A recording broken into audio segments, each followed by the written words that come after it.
Today's episode is brought to you by Mazars. SoundCartel.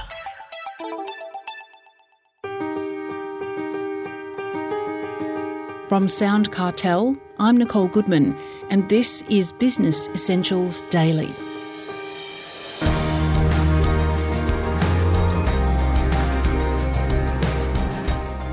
At the start of last year, economists around the world were predicting a global recession.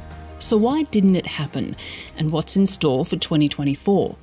Monash University economics professor Robert Brooks says sustained demand for Australian commodities and a quicker than expected restoration of supply chains led to the good news. And he says there's a quiet optimism for this year.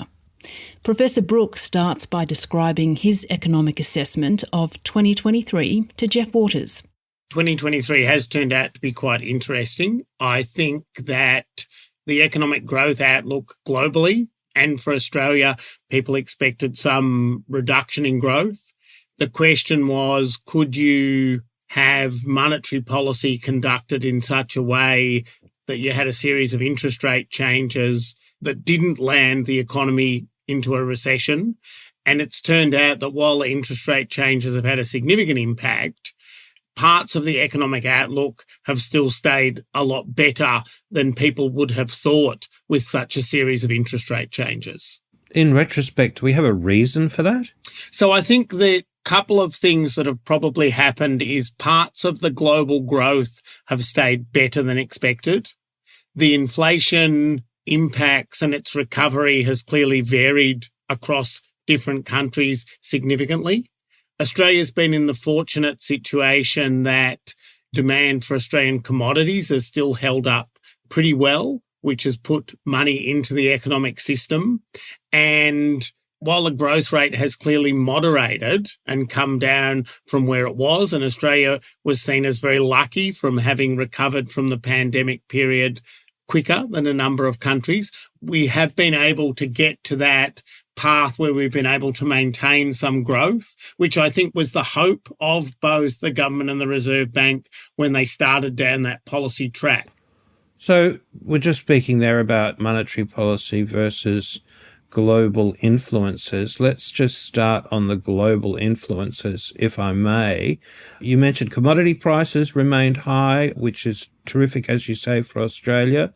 But what else about the global economy was such that it didn't plummet itself into a global recession? So a lot of the supply chain issues that had been a major problem had probably come to relief perhaps quicker than expected. I think there was also a question, particularly around the US and Europe, as to how much they were going to need to raise interest rates in each of those settings to be able to get inflation to turn back down towards more reasonable levels. And I think some of the expectations perhaps of how high the US and the UK and Europe were going to have to go with interest rates have not ended up materialising, and they've been able to bring about an inflation reduction without such a high movement in interest rates. The fact that the tendency for interest rate increases has moderated in each of those countries has been good for their economies, but it's also been a better economic outlook in the Australian setting, because I think part of the concern was around if interest rates had to go a lot higher overseas, what were the exchange rate implications of that for Australia? To what extent would that have led to, a significant depreciation of the Australian dollar and then added to inflationary pressure with imported input costs? I think probably that monetary policy setting has not been as significant an increase perhaps in some of those other countries. I think people thought that the economy might prove less resilient to those interest rate increases and that growth would drop by more. There was always some projection that, the economies might be able to land at, yes, they would have a reduction in growth, but it wouldn't be too much. I think it's largely panned out that way, that despite some challenges, particularly in China, internal to the economy around, property markets and around the extent of savings behaviour of Chinese households, that China demand has held up reasonably well. It's clear that the trade situation particularly between Australia and China, has been improved. There's been a move to normalise. And also some industries have done really well across that challenging trade period by being able to get a much more diverse set of markets in which they were in. So you mentioned the word lucky quite a lot there. Luckily, they could still keep buying our commodities effectively. Look, luck is you always want to hope that randomness works for you in a positive way and that you get draws from the right tail of the distribution and not from the left tail. But I think the demand conditions have held up perhaps better than people had expected. Now, part of that's always good management, but part of that's also elements of good luck. And the challenge is always disentangling, what's good management and what's good luck. And you always need more data to be able to do that. But it's true that, growth is now lower than it was. That certainly is the case. But there was probably no scenario where the growth rate wasn't going to come off across the world. You also mentioned monetary policy a while back there. Can I ask, how much influence can the Reserve Bank and the federal government have over this situation, particularly since so much of it was global? They've raised interest rates and it appears to have worked, but is that also just luck? No, I don't think it's purely luck. I think there's an element of really good policy settings there as well, Jeff. So part of it has been, it's one of the things that the Reserve Bank sort of spent the year trying to work out is, where do you think the causes of inflation are? How much of it have been global factors about supply chains and oil prices?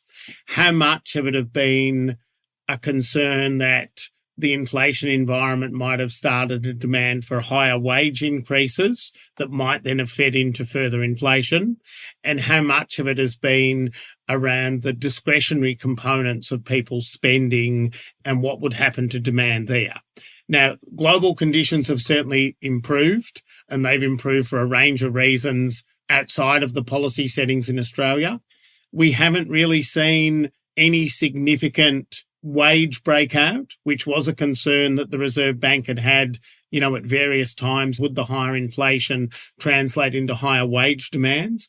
That, by and large, has not happened in any significant way. People's wage increase has been relatively moderate. There's some sectors where it's clearly been higher, but overall it's still been fairly moderate. And the other issue, which I think the Commonwealth sort of grappled with, is having ended up with a much larger than anticipated budget surplus, in part because of greater revenue issues, in part due to commodity prices, but also in part to employment staying at high levels.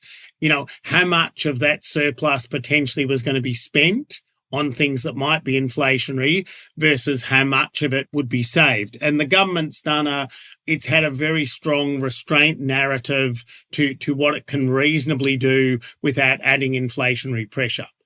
The challenge for the Reserve Bank's always been this dilemma of how many interest rate increases do you need, and, when do you stop them, and that you might have tipped it too far. And I think they've become more, trying to read Reserve Bank outlooks is always a really interesting exercise. But I think it's clear that they've seen elements of their policy setting that have moved to take that discretionary demand out of the system.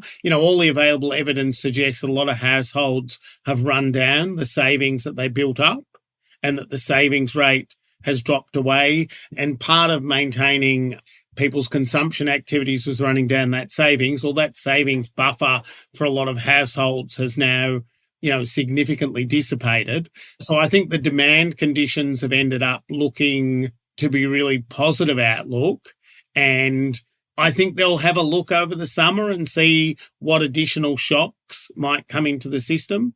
But even the early analysis around, the sort of Black Friday type sales was even that hadn't produced a significant surge in consumer demand compared to what it might have done in the past. Which is a lovely segue to 2024 and what we can expect of this year that is upon us.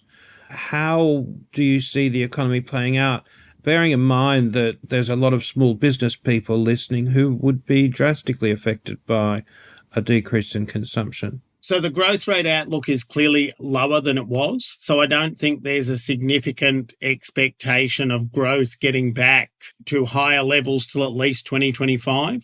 So there has been a tapering of that growth in the system. And, the growth forecasts are starting with a 1 in front of them and not with a 2. And no one seems to be projecting getting back to that significant growth until 2025. The question is, I think in an outlook sense around, can there be a reasonable degree of confidence that inflation is moving back to what the Reserve Bank would see as an acceptable target band quickly enough? And to the extent that that remains the case, that reduces the need for further official interest rate increases and flow through. So I think the outlook on that has become more positive. I think the Reserve Bank will clearly watch what happens with inflation, and they will be trying to unpack what are the sources of inflationary pressure in the system. But I think at the moment, the view would be that they've done a lot of that heavy lifting piece already. It, I think, does mean demand, remains flat, and the government's got some difficult policy choices ahead as, it thinks about how the budget looks and the macroeconomic settings. But it would appear, at least on the data so far, that we've got to a reasonable outlook for 2024. Are we going to be back into a booming higher growth outlook in 2024? That would seem to be extremely unlikely. That looks like a 2025 at best scenario. That's Economics and Business Statistics Professor Robert Brooks from Monash University.